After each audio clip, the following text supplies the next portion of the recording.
Franco Battaglia per gli inquirenti rimane il responsabile della morte di Anica Panfile, la 31enne rumena trovata senza vita in un isolotto sul Piave Aspresiano il 21 maggio 2023. Nessun'altra pista per questo delitto. Ora la procura tenderà i 90 giorni per leggere le motivazioni della sentenza di assoluzione e per valutare quindi un eventuale ricorso in appello o la riapertura delle indagini. Intanto Franco Battaglia, scarcerato, è tornato subito al suo lavoro in pescheria a Spresiano.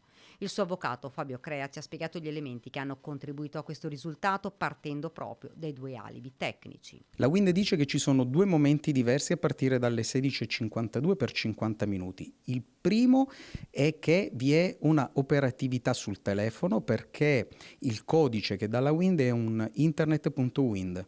La seconda parte, dopo i primi 20 minuti, invece è un traffico gestorio, quindi passivo, che viene identificato con un codice IMS, quindi quello che è il dato oggettivo è il dato fornito dal gestore Wind. Il legale ha poi sottolineato altri due aspetti: quello che Battaglia, 79enne, da solo o in compagnia del fratello ultra 85enne, non potesse di certo aver sollevato il corpo della vittima, alta 1,75, 80 kg di peso, avvolta in un tappeto. E poi manca un movente del delitto. Un processo complesso affrontato, ci dice il legale, grazie a tutta la struttura dello studio e a tutti gli avvocati che lo hanno coadiuvato. Non solo. Vorrei anche dare un'indicazione, una gratificazione anche ai consulenti tecnici molto importanti, il professor Montisci, l'ingegner professor Vitiello, il nostro investigatore privato Massimo Carraro, che sono stati veramente decisivi nel individuare tutti quegli elementi che poi sono stati fondamentali per l'esito processuale. Luigino De Biasi, compagno di Anica, rivolge il suo pensiero ai figli della donna, ci dice il suo avvocato Fabio Amadio. La prima cosa che mi ha detto è stato: ma adesso chi risarcirà i bambini?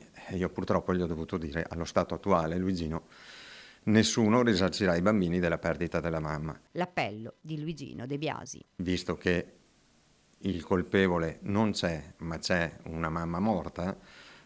Credo, e mi piacerebbe che la procura proseguisse con delle indagini, anche ampliando lo spettro delle indagini.